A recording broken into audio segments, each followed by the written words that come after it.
रिद्धि सिद्धि के दाता बुद्धि के देव भगवान गजानंद गणेश जी महाराज को प्रणाम करता हूँ। माँ शारदा के चरणों में नमन करता हूँ। माँ घाटे रानी को प्रणाम करता हूँ। प्रणाम करता हूँ अपने गुरुजनों को। नमस्कार विद्यार्थियों, मैं राज सिंह हरा आरएस एजुकेशन चैनल पर आपका हार्दिक स्वागत करता हूँ।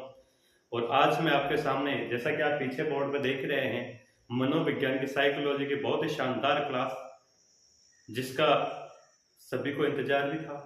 और साइकोलॉजी में सबसे, अगर विकास के सिद्धांतों में सबसे डिफिकल्ट कोई विकास का सिद्धांत आता है तो संज्ञानात्मक विकास सिद्धांतों में जीन पियाजे का संज्ञानात्मक विकास का सिद्धांत आता है। और ये ऐसी थ्योरी है जहां से हर एग्जाम में, कोई सा भी टीचर्स एग्जाम हो जिसमें विकास के सिद्धांत टॉपिक लगा हुआ है, वहां पर जरूर ये प्रश्न पूछा जाता है। जीन पियाजे से हमेशा प्रश्न पूछे जाते हैं। तो आज मैं जीन पियाजे की क्लास इस तरीके से तैयार करके लाया हूं कि शायद भविष्य में अगर आप किसी एग्जाम में बैठेंगे तो जीन पियाजे के संज्ञानात्मक विकास से अगर संबंधित कोई क्वेश्चन आ गया तो आपका गलत नहीं होगा। इसी पूर्ण विश्वास के साथ और इसी जोश के साथ चलिए शुरू करते हैं, जीन पियाजे को पढ़ते हैं। जीन पियाजे का संज्ञानात्मक विकास का सिद्धांत। अधिगमकर्ता का संज्ञानात्मक विकास हो चाहे मानसिक विकास हो, एक ही बात है, दोनों को संज्ञानात्मक विकास को ही मानसिक विकास कहता है। Cognitive oblique mental development of learners. Jean पियाजे का संज्ञानात्मक विकास का सिद्धांत cognitive development theory of Jean पियाजे। इंग्लिश में भी इसका नाम याद रखें। जीन पियाजे जो मनोवैज्ञानिक थे, उनका जन्म 9 अगस्त 1896 को स्विट्जरलैंड में हुआ। अगर जैसे फैक्चुअल क्वेश्चन बने और पूछ लिया जाए जीन पियाजे मूलतः किस देश के निवासी थे, ऐसे क्वेश्चन आते नहीं है टीचर्स एग्जामों में, फिर भी एज पर नॉलेज हमको पता होना चाहिए। ये स्विट्जरलैंड के मनोवैज्ञानिक है और इनकी डेथ 16 सितंबर 1980 को होती है। 16 सितंबर 1980 को करीब ये कितने साल जिए, काफी अच्छी एज थी इनकी। विशेषज्ञ तो इनके जो स्पेशलाइज्ड एरिया था, ये मनोवैज्ञानिक थे, इनका स्पेशलाइज्ड एरिया था वो क्या था, जंतु विज्ञान। वैसे जीवशास्त्री थे, जंतु विज्ञान में, जंतु विज्ञान पर इन्होंने बहुत रिसर्च किए हैं और मनोवैज्ञानिक भी थे। इन्होंने मनोवैज्ञानिक जो साइकोलॉजिकल रिसर्च किए उनमें इनका सहयोग करते थे बारवेल एंड हेल्डर। ऐसे क्वेश्चन पूछ लिए जाते हैं। जीन पियाजे के विकासात्मक मनोविज्ञान के सिद्धांत में, संज्ञानात्मक विकास के सिद्धांत में जीन पियाजे का सहयोग किसने किया, ऐसे क्वेश्चन आ जाते हैं। तो इसकी दृष्टि से आपको इसको याद में रखना है। बारवेल एंड हेल्डर विकासात्मक मनोविज्ञान का जनक कहा जाता है। विकासात्मक मनोविज्ञान का जनक कहा जाता है। किसको कहा जाता है? जीन पियाजे को। देखो नाम भी कैसा है, जीन पियाजे। अब जीन पिएंगे तो फिर गुण तो आएंगे ही। ऐसे करके आप याद रख सकते हैं कि जीन पीने के बाद ज्ञान आता है। तो संज्ञानात्मक विकास का सिद्धांत जीन पियाजे ने दिया था। विकासात्मक मनोविज्ञान के जनक कहे जाते हैं जीन पियाजे। इन्होंने जो बाल विकास के क्षेत्र में काम करना शुरू किया था, बाल विकास के क्षेत्र में काम करना इन्होंने 1920 से शुरू किया था। पहले जीव शास्त्री थे, ये जंतु विज्ञान से संबंधित थे, तो जीवों पर प्रयोग करते थे। जब मनोविज्ञान का एरिया जब इन्होंने डिसाइड किया कि मुझे इस फील्ड में जाके वर्क करना है और मुझे साइकोलॉजी फील्ड में रिसर्च करना है, कुछ थ्योरीज डेवलपमेंट करनी है, कुछ बुक्स लिखनी है, तो वो वर्क इन्होंने स्टार्ट किया था 1920 से। अब जेनेवा, इसके बाद इन्होंने जेनेवा में लेबोरेटरी स्कूल की स्थापना करी। कहां पे करी थी? जेनेवा में। जेनेवा में एक लेबोरेटरी स्कूल की स्थापना कर ली। उसके बाद अब इन्होंने जो प्रयोग किए हैं साइकोलॉजिकल थ्योरी डेवलपमेंट करने के लिए, इन्होंने जो प्रयोग किए, रिसर्च किए, वो अपने ही पुत्रों पर किए हैं। इनके एक पुत्र जिसका नाम था लारेंट, और दो पुत्रें थी, एक का नाम था ल्यूसिन और दूसरी जैकलिन।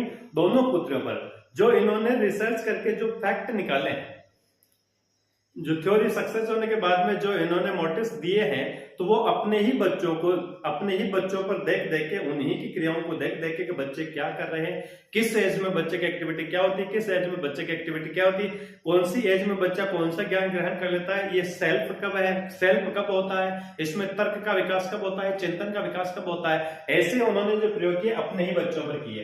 इनकी एक फेमस बुक है the language and thought of child. ये इन्होंने लिखी थी 1923 में।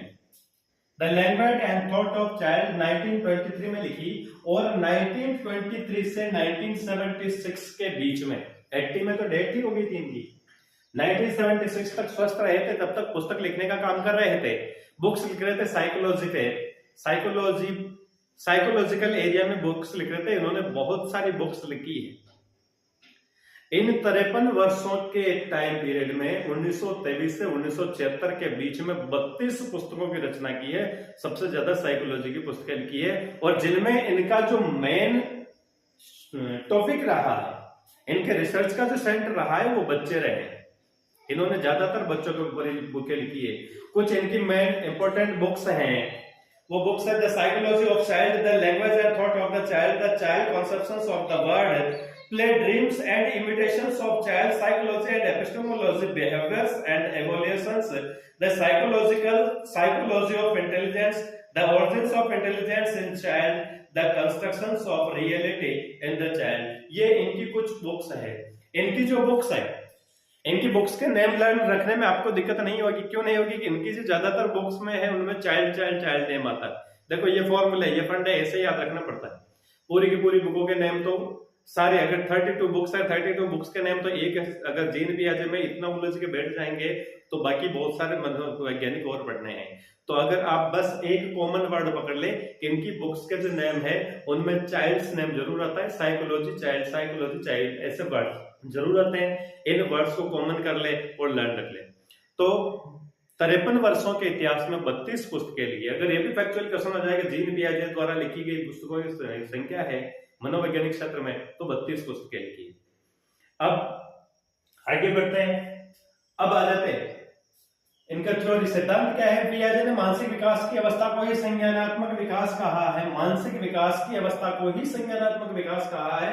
संज्ञानात्मक विकास की 4 अवस्थाएं बताई। कितनी बताई? 4 स्टेज ऑफ कॉग्निटिव डेवलपमेंट। 4 अवस्थाएं बताई। कौन कौन से? सबसे पहले संवेदी पेशी संवेदनात्मक अवस्था, नंबर 2 पे पूर्व संक्रियात्मक अवस्था, नंबर 3 पे मूर्त संक्रियात्मक अवस्था, नंबर 4 पे औपचारिक संक्रियात्मक अवस्था। इनकी ये जो स्टेज है, इनके नेम हमें इंग्लिश में भी याद रखने हैं।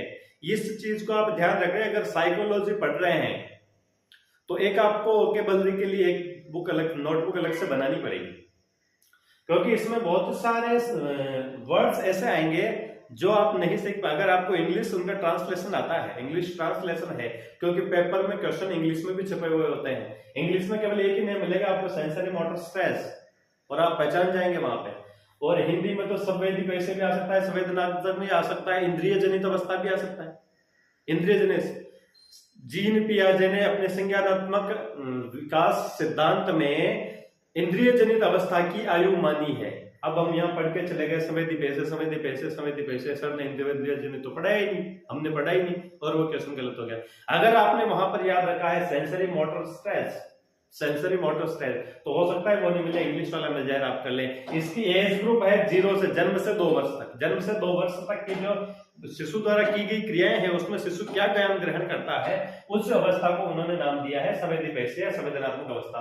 नंबर 2 पे पूर्व संक्रियात्मक अवस्था, pre operational stage 2 to 7 year. इसके एज ग्रुप है 2 से 7 साल तक। प्री ऑपरेशनल स्टेज, पूर्व संक्रियात्मक अवस्था। अब इस अवस्था, क्योंकि उन्होंने अपने बच्चों पे क्या था, आप भी सोच कर देख सकते हैं, आपके भी आस पड़ोस में 2 से 7 साल के बहुत सारे बच्चे होंगे, तो वो क्या क्या काम करते हैं। तो नेक्स्ट आता है मूर्त संक्रियात्मक अवस्था, कॉन्क्रीट ऑपरेशनल स्टेज। मूर्त संक्रियात्मक अवस्था, कॉन्क्रीट ऑपरेशनल स्टेज। इसका जो एज ग्रुप है वो 7 to 12, बाल्यावस्था की अवस्था आ गई। उसके बाद में आता औपचारिक संक्रियात्मक अवस्था, फॉर्मल ऑपरेशनल स्टेज।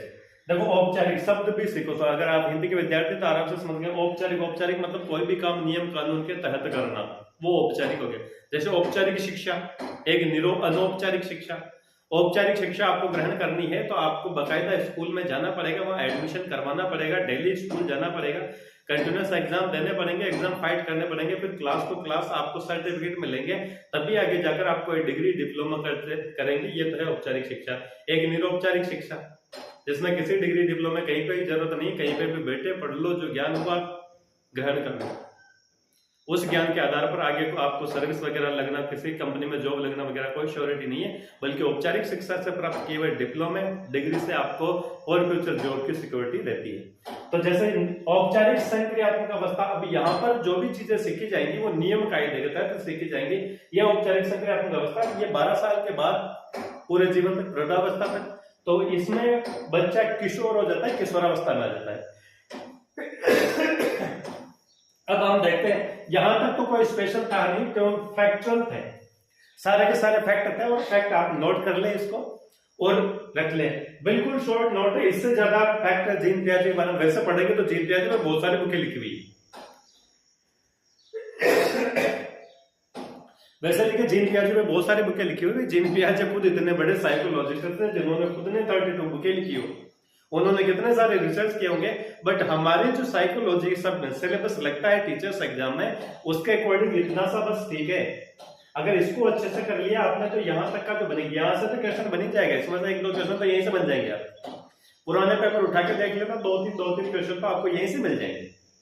अब उसका क्या, अब यहां से आगे का अपने ज्ञान के आधार पर पढ़ना पड़ेगा, तब आगे वाले क्वेश्चन सॉल्व होते हैं। सबसे पहले स्टेज देखते हैं संवेदीपेशीय संवेदनात्मक या इंद्रियजनित अवस्था।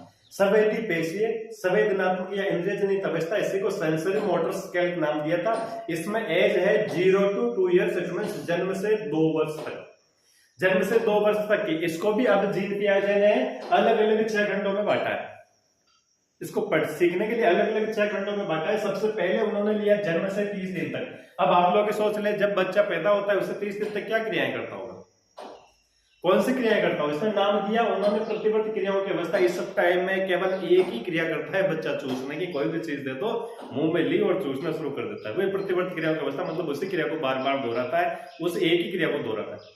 मुख्य प्रतिवर्त जो मिलता है वो चूसने का मिलता है, तो इसमें सर्वाधिक चूसने की प्रवृत्ति मिलती है और कोई ज्यादा, क्योंकि इस जन्म के टाइम पे बच्चा बाहर के वातावरण से अनभिज्ञ होता है। जब बच्चे का जन्म होता है बाहर के वातावरण से अनभिज्ञ होता है वो, और केवल वो वही सीखता है जो ज्ञानेंद्रियों से ग्रहण करता है। ज्ञानेंद्रियों से ग्रहण किया हुआ ज्ञान सीखता है, जो देखता है, स्पर्श कर लेता है, धीरे धीरे धीरे धीरे वो बाहर के वातावरण से सेट होता है, बाहर के एनवायरनमेंट से जुड़ना शुरू कर देता है। उसकी जो एक्टिविटीज है वो देखकर सीखता है बात। इस एज में बच्चा जो भी करता है अनुकरण के माध्यम से करता है, 0 से 2 ईयर की एज में। इसमें सबसे पहला नाम लिया हमने जन्म से 30 दिन प्रतिवर्त क्रियाओं की अवस्था, सर्वाधिक इसमें चूसने की प्रवृत्ति मिलती है, इस एज में तो बच्चा ये करेगा।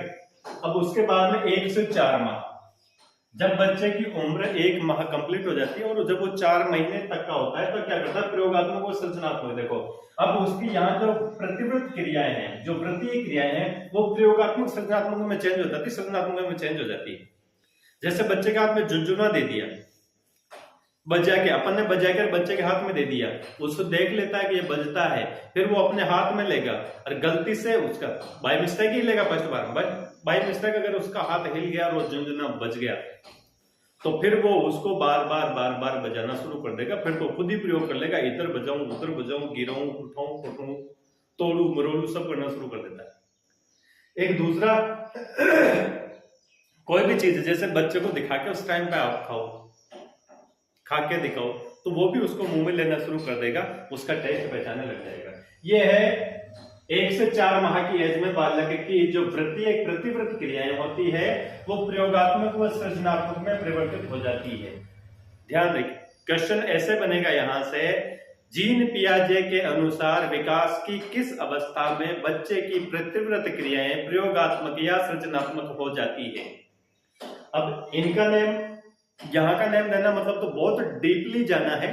वहां जो आपके ऑप्शन में अपने लेवल के जो क्वेश्चन आते हैं उसमें सीधा यही नाम आ गया, संवेदीपेशीय इंद्रियजनित अवस्था, इसका नाम नहीं आएगा।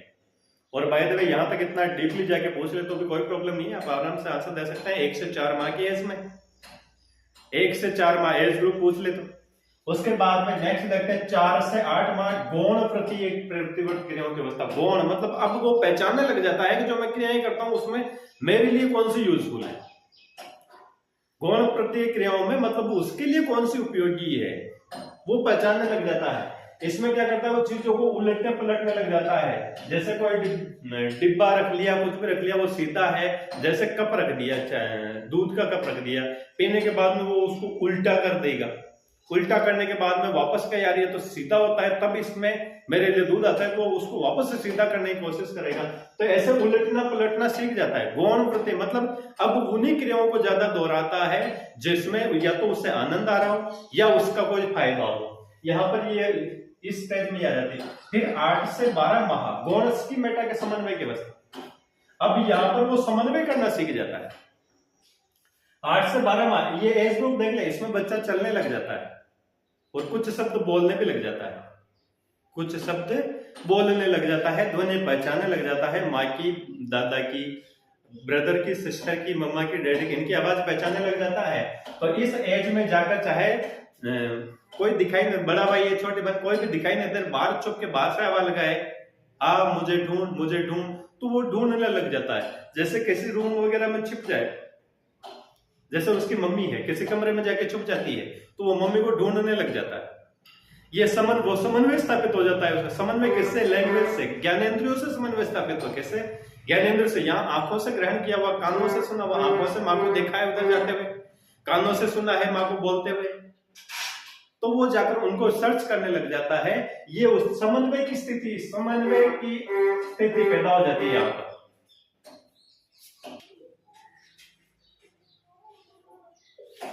8 से 12 माह गौण स्कीमेटा के समन्वय की अवस्था माँ को खोज नहीं हो गया। उसके बाद नंबर 5 पे इसमें जो सब डिवाइड किया हुआ है 12 से 18 माह।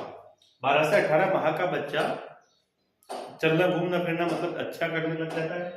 तो यहाँ पर उसकी जो वृत्तीय क्रिया, वापस वृत्तीय क्रियाएं आती है। वृत्तीय क्रिया मतलब जो इसमें पहले अपन ने देखी थी 4 से 8 माह की एज में जो वृत्तीय क्रियाएं करता था, वस्तुओं को उलट रहा था, पलट रहा था, इस एज में यहाँ पर भी उलटता पलटता तो है, मगर उसको अच्छे बुरे की पहचान हो जाती है।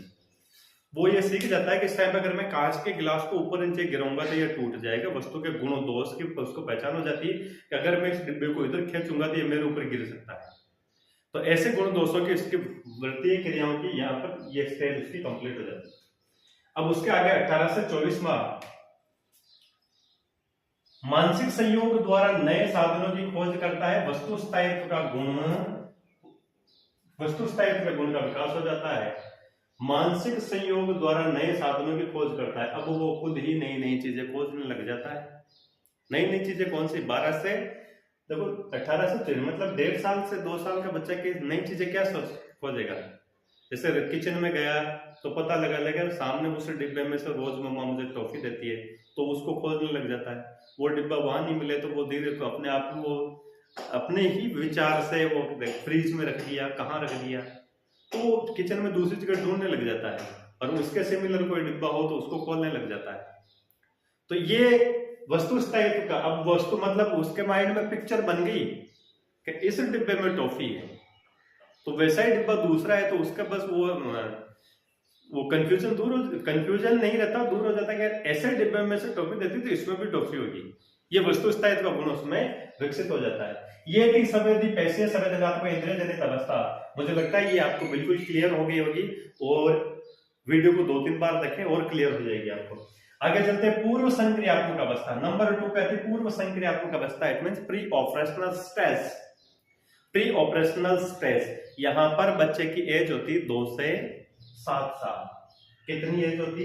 2 साल से 7 साल के बच्चे की एज होती है यहाँ पर। अब 2 साल से 7 साल के बच्चे क्या क्या करते हैं? आपके मोहल्ले में आसपास में अगर 2 बच्चे हो तो उनको ये सिद्धांत पढ़ने के बाद आप देखें, नोट करें। सबसे पहले अनुकरण चित्र भाषा के माध्यम से ज्ञान प्राप्त करते हैं। एक तो अनुकरण मतलब जैसे मैं पढ़ा रहा हूं तो मेरी छोटी बेटी वो देख कर वो भी एक्टिंग करती है ऐसे पढ़ाने की। अनुकरण द्वारा सीखते हैं चित्र के माध्यम से। जैसे किसी की पिक्चर देख ली, शेर देख लिया, सामने चूहा देख लिया, चूहा बॉडी पर चढ़ रहा है, तो वो देखकर उसके माध्यम से क्या ये शेर है और ये चूहा है, ये उसके ऊपर चढ़ रहा है। यह देख रहे हैं पूर्व संक्रियात्मक अवस्था। इसमें अनुकरण चित्र भाषा के माध्यम से ज्ञान प्राप्त करना, वस्तुओं को क्रम से रखने लग जाता है, हल्के भारी का ज्ञान हो जाता है, गिनती सीख जाता है, क्रम से गिनती बोलने लग जाता है, अक्षर पहचानने लग जाता है। हिंदी चाहे इंग्लिश के अक्षर पहचानने लग जाता है और छोटे छोटे कार्यों में बच्चों घर वालों की अपने पेरेंट्स की मदद करने लग जाता है। और सबसे जो इम्पोर्टेंट वो है अनुक्रमणशीलता, अपलट वाली का गुण विकसित हो जाता है। अनुक्रमणशीलता क्या है, अपलट वाली क्या है, ये देखिए अपलट वाली का गुण क्या है। तो जैसे 2+2 यहां लिख देता हूं, जैसे 2+2 कितने होते हैं 4, 2+2 4 होते हैं। अब ये तो पता है मगर क्यों होते हैं 4 ये नहीं पता।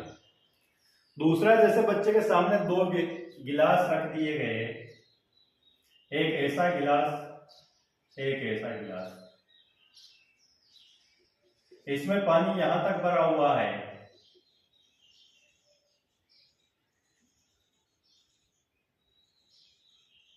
और इसमें पानी यहां तक भरा हुआ है, तो बच्चे के हिसाब से इसी गिलास में पानी ज्यादा है, इसमें नहीं, क्योंकि वो बस यही देखते हैं कि ये गिलास यहां तक भरा हुआ है तो इसमें ज्यादा पानी है, और ये तो चाहे इसकी चौड़ाई ज्यादा है आयतन के हिसाब से इसमें पानी ज्यादा है, पर वो इस चीज को नहीं जानते। उनमें अपलट वाली का गुण होता है, पलट वाली का गुण नहीं होता। अनुत्क्रमणशीलता होती, उत्क्रमणशीलता नहीं होती। दोबारा देख ले, यहां से प्रश्न जरूर आता है, बच्चों को अनुत्क्रमणशीलता का गुण पाया जाता है।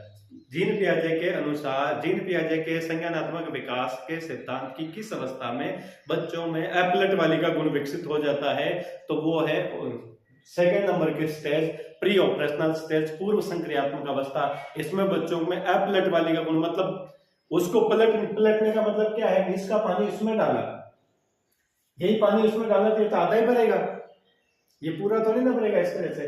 बट जब ये पूरा भरा हुआ था तो पानी इन दोनों को अगर सिमिलरिटी में रखेंगे, कंपैरिजन में रखेंगे, तो बच्चों के हिसाब से इसमें पानी ज्यादा है। दूसरा जैसे एडिशन करना सिखाएगा 2+2, तो इसका नियम पता नहीं है, नियम का नहीं पता, 2+2 4 होता है, क्यों होता है ये नहीं पता, बस 2+2 4 होते हैं, याद रख लेते हैं। इसीलिए नर्सरी स्कूल्स में देख लिया करें, जो पढ़ाने वाले टीचर्स होते हैं नर्सरी क्लासों में, वो A फॉर एप्पल, अब उन बच्चों को भी पता है A फॉर एप्पल, अब ये नहीं पता A फॉर एप्पल क्यों होता है, उनको इसके नियम का पता नहीं है कि भाई एप्पल वो वर्ड है जिसका नाम ए से शुरू होता है, इस वजह से इनको दोनों को कंबाइन करवा दिया, ए इस लेटर की पहचान सिखाने के लिए बोल दिया एप्पल, इतना नियम नहीं जानते हो। तो ये होगी, वस्तुओं को क्रम से रखने लग जाता है, हल्के बारी का ज्ञान हो जाता है, गिनती के अक्षर पहचानने लग जाता है, अक्षर पहचानने लग जाता है, छोटे छोटे कार्यों में अपने माता पिता की, अपने से बड़ों की मदद करने लग जाता है, अनुक्रमणशीलता या अपलट वाली का गुण पाया जाता है। ये हो गई पूर्व संक्रियात्मक अवस्था। उसके बाद आ गया मूर्त संक्रियात्मक अवस्था, सबसे इंपॉर्टेंट है। जीन पियाजे के अगर 2 क्वेश्चन आए तो 2 में से एक यहीं से आता है। 4 पेपर उठा के देख लेना, उसमें 4 पेपरों में अगर से 4 में क्वेश्चन पूछा है तो 4 में से 2 में क्वेश्चन यहां से मिलेगा। मूर्त संक्रियात्मक अवस्था, सबसे पहले तो इसका नाम याद रखिए, मूर्त संक्रियात्मक अवस्था, कॉन्क्रीट ऑपरेशनल, मूर्त संक्रियात्मक अवस्था, कॉन्क्रीट ऑपरेशनल स्टेज। इसमें एज होती है 7 से 12 साल, 7 to 12। ये बाल्यावस्था की अवस्था है, उत्तर बाल्यावस्था की अवस्था है। इस एज में बच्चों के जो गुण है वो बड़ों के निकट आने लगे, बच्चों के विचार बड़ों के निकट आने लग जाते हैं। इसमें तार्किक शक्ति का विकास हो जाता है, बच्चा क्यों और कैसे के प्रश्न करने लग जाता है। जैसे सूरज क्यों उदय होता है, सूरज पूर्व से क्यों उदय होता है, टमाटर का रंग लाल क्यों होता है, ऐसे क्वेश्चन क्यों और कैसे। जैसे आपने कोई भी चीज करके दिखाई तो कैसे किया पापा, कैसे किया मम्मा, ये कैसे बनाया, रोटी कैसे बनाई, दाल कैसे बनाई, ये क्या हुआ, सब्जी, तो क्यों और कैसे जैसे वो बहुत सारे क्वेश्चन पूछने लग जाता है। उसके विचार बड़ों के निकट आने लग जाते हैं। जैसे उसको अपन सिखा देते हैं बच्चे को पानी पीने से शरीर की बहुत सारी बीमारियां दूर हो जाती है, हमें पानी समय पर पीना चाहिए, तो वो बस उसके भी ये विचार बैठ जाता है कि मुझे टाइम से अगर मैं पानी पीऊंगा तो मेरे शरीर में कोई बीमारी नहीं लगेगी। यहाँ पर मूर्त चिंतन शुरू हो जाता है इस एज में, मूर्त चिंतन का मतलब जो चीजें उसके सामने है, जैसे गाय है, अब सामने रखकर बोलते हैं कि गाय हमें दूध देती है, तो गाय के बारे में चिंतन करना शुरू कर देते हैं, गाय दूध देती है, गाय अच्छा जानवर है। दूसरा, वस्तु के गुण दोष, कोई भी चीज है उसके गुण दोष, अच्छी है, बुरी है, काली है, कैसी है, लंबाई चौड़ाई, कौन सी चीज लंबी है कौन सी छोटी है, कौन सी चीज चौड़ी है कौन सी चीज पतली है। क्षेत्रफल, क्षेत्रफल का मतलब ये कितने बड़े, जैसे चदर फोल्ड करके रख दी वो पता लगा सकता है कि इतने इतने एरिया में आ जाती है। दूसरे के दृष्टिकोण को महत्व देना, अब ये अपने दृष्टिकोण पर, इससे पहले वाली एज में यहाँ पर सजीव चिंतन और जीवात्मक, इसमें मैंने नहीं करवाया होगा आपको, लेकिन पूर्व संक्रियात्मक अवस्था में दो चीजें थी, सजीव चिंतन और जीवात्मक गुण। सजीव चिंतन का मतलब जब बच्चा जैसे बस में बैठ के जा रहा है और वो पेड़ पौधे, जब बस में बैठकर वो विंडो से देखता है बाहर तो पेड़ पौधे वगैरह चलते हुए दिखते हैं, पहाड़ वगैरह, तो वो उनमें भी जान मान लेता है कि इनमें भी जान होती है और ये चलते हैं। ये होता है सजीव चिंतन। जीवात्मा वो हर चीज में, हर वस्तु में जीव समझता है। तो इसी टाइप से यहाँ पर मूर्त चिंतन वस्तु के गुण दोष लंबाई चौड़ाई दूसरों के दृष्टिकोण को महत्व है, दूसरों के दृष्टिकोण को महत्व। अब इन चीजों से बाहर निकल जाता है, जैसे उसको अब यहाँ आत्म केंद्रितता का गुण पाया जाता है। इस एज में आत्म केंद्रितता, यहाँ लिख देता हूं,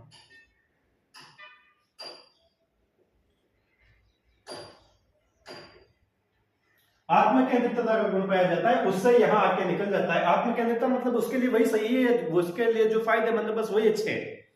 यहां आकर धीरे धीरे वो, अब जैसे दो चॉकलेट थी, दो में से एक अगर छोटी बहन को दे दी तो वो समझने लग जाता है कि इसकी जरूरत मुझसे ज्यादा इसको है, उसके दूसरों के दृष्टिकोण को महत्व देने लग जाए। अब यहाँ दूसरा, यहाँ था अनुत्क्रमणशीलता और अपलटवाली का गुण, और इस एज में आ जाता है उत्क्रमणशीलता और पलटवाली का गुण। इसमें अनुत्क्रमणशीलता और अपलटवाली का गुण था, इसमें उत्क्रमणशीलता और पलटवाली का गुण। जस्ट ऑपरेट यहाँ पर 2+2 लिखते हैं 4, तो उसको ये भी पता है कि दो में दो जोड़े हैं, तब जाकर दो और दो को जोड़ा है तब उसमें 4 इसका आंसर आता है। 2+2 4 होते हैं, वो इसके नियम भी सीख जाता है। पलटवाली का गुण, अगर छोटे गिलास में ज्यादा पानी भरा हुआ है उसको बड़े गिलास में डाल देते हैं, चला जाता है, उसकी ये चीजें समझने में आ जाती है कि पतले गिलास में ज्यादा भरा हुआ, चौड़े गिलास में कम भरे हुए से कमी होता है। ये नियमों वो सीख जाता है, पलटवाली के गुण विकसित हो जाते हैं। मोटर चिंतन समझने में आ गया, जो चीजें सामने है उनके लिए चिंतन करना शुरू कर देता है। अब इसकी लास्ट स्टेज है औपचारिक संक्रियात्मक अवस्था। औपचारिक संक्रियात्मक अवस्था, इसका एज ग्रुप है फॉर्मल ऑपरेशनल स्टेज, इसका एज ग्रुप है 12 साल के बाद प्रौढ़ावस्था तक, 12 साल से प्रौढ़ावस्था तक। इसमें बालक किशोर अवस्था के गुण आ जाते हैं, अमूर्त चिंतन शुरू हो जाता है, कल्पना शक्ति का विकास हो जाता है, तर्क शक्ति का विकास हो जाता है, समस्या समाधान की शक्ति का विकास हो जाता है, निगमन तर्क का विकास हो जाता है। सबसे बड़ा निगमन तर्क मतलब नियम से उदाहरण की ओर, वो नियम भी सीख जाता है, उसके एग्जाम्पल भी बताने लग जाता है। मतलब ये सोच के चले 11-12 तक के इसमें निगमन तर्क का विकास, मतलब ये देख लें आप लोग, नियम से पहले उसको नियम बता दो, उसके बाद उदाहरण दो तो भी वो समझ जाएगा। कल्पना शक्ति का विकास हो जाता है, तर्क शक्ति का विकास हो जाता है, समस्या समाधान की शक्ति आ जाती है, अमूर्त चिंतन का विकास हो जाता है, और ये संज्ञानात्मक विकास की अंतिम अवस्था है। संज्ञानात्मक विकास की अंतिम अवस्था है। अब इसके बाद ये संज्ञानात्मक अवस्था है जो पियाजे ने जो अपने संज्ञानात्मक विकास की 4 अवस्थाएं बताई, चारों के चारों। अब यहाँ एक थोड़ी सी मैं आपकी हेल्प करवा देता हूँ, समय इसकी याद करने का तरीका, क्रम से याद करने का तरीका। जैसे समय पेशे समय अवस्था, पूर्व संक्रियात्मक अवस्था, मूर्त संक्रियात्मक अवस्था, औपचारिक संक्रियात्मक अवस्था, इसको कैसे याद रखेंगे आप? तो एज ग्रुप तो 0 से 2, 2 से 7, 7 से 12 और 12 के बाद, 0 से 2, 2 से 7, 7 से 12 और 12 के बाद एज ग्रुप तो ये हो गया। इनको याद रखने के लिए एक फॉर्मूला याद रखें, सबने पूरी की मूर्ति आपकी, किसी गाइड में मैंने पढ़ा था, याद तो नहीं रहा कौन सी गाइड थी, सबने पूरी की मूर्ति याद की, और जब से वो मेरे दिमाग में, सबने से तो संवेदी वैसी है, पूरी की मतलब पूर्व संक्रियात्मक, मूर्ति मूर्त संक्रियात्मक, और आपकी मतलब औपचारिक संक्रियात्मक। ये फॉर्मूला याद रख लेना, जिससे आपको याद आ जाएगा इजी वे में, सबने पूरी की मूर्ति आपकी। ये संज्ञानात्मक विकास की चारों अवस्थाएं होगी। अब आप मेरे हिसाब से आपको बिल्कुल क्लियर हो गया होगा। अब इस जीन पियाजे ने अपने संज्ञानात्मक विकास के सिद्धांत में कुछ शब्द लिए हैं, जैसे जीववाद में आपको क्लियर करवा चुका हूं, हर वस्तु को सजीव मानना, आत्म केंद्रितता मतलब जो बच्चे का जो चिंतन होता है, विचार होता है, बस अपने ऊपर केंद्रित करता है, सब चीजें वो अपनी मानता है, सारे खिलौने उसके ही हैं, यही सोच के चलता है। और दूसरा स्कीमा शब्द का एक नया शब्द दिया था पियाजे महोदय ने, जीन पियाजे ने ही ये दिया है स्कीमा शब्द। तो स्कीमा शब्द का मतलब क्या था? किसी उद्दीपक के प्रति की जाने वाली विश्वसनीय अनुक्रिया। किसी उद्दीपक को, जैसे भोजन उद्दीपक है तो अनुक्रिया क्या है, उसको खाना। पानी उद्दीपक है तो उसके प्रति अनुक्रिया, विश्वसनीय अनुक्रिया क्या हो सकती है, पानी पीना। तो किसी उद्दीपक के प्रति की गई विश्वसनीय अनुक्रिया स्कीमा कहलाती है। ये जीन पियाजे का संज्ञानात्मक विकास का सिद्धांत मेरे नजरिए से और जितना सिलेबस में है उतनी मात्रा में पूरा होता है। अब आप इसको कैसे तैयार करते हैं, मैंने तो इस तरीके से पहले इसको शॉर्ट नोट बना ले, इस वीडियो को पहली बार में सुने, दूसरी बार में नोट्स बना ले और फिर उन नोट्स को बार बार 7-8 बार उनको रिवाइज कर ले, आराम से आपको याद हो जाएगा। और फिर आज से पहले जितनी भी भर्ती परीक्षाएं हैं इसके क्वेश्चन आप रेट में, सीटेट में वहां से ज्यादा देखें, वहां पर ज्यादा क्वेश्चन आते हैं। और अध्यापक भर्ती परीक्षाएं जितनी भी हुई, first grade, second grade, third grade, चाहे स्कूल संस्कृत शिक्षा विभाग की हो, चाहे स्कूल शिक्षा विभाग की हो, सभी भर्ती परीक्षाओं में साइकोलॉजी होती है, वहां से प्रश्न उठाएं। नेट पे बहुत सारे प्रश्न पेपर मिल जाएंगे और नेट से डाउनलोड करने के बजाय आप मार्केट से ले लेना, मार्केट में भी अवेलेबल है सारे के सारे पेपर, कम पैसों में अच्छी पेपर क्वालिटी मिल जाएंगे, तो वो ले और उनमें सर्च कर ले जीन पियाजे के क्वेश्चन क्या कहां से आए। इस चैप्टर को तैयार करने के बाद में उन क्वेश्चन को, ये नोट्स तैयार करने के बाद में उन क्वेश्चंस को इसके पीछे लिख ले और जब भी पढ़े क्वेश्चन को साथ पढ़े। गारंटी के साथ कह रहा हूं, आज के बाद जीन पियाजे से रिलेटेड कोई भी क्वेश्चन आपके पेपर में आएगा तो एकदम सही होगा। इसी विश्वास के साथ चैनल को सब्सक्राइब करें, वीडियो को लाइक करें, शेयर करें। धन्यवाद। जय हिंद।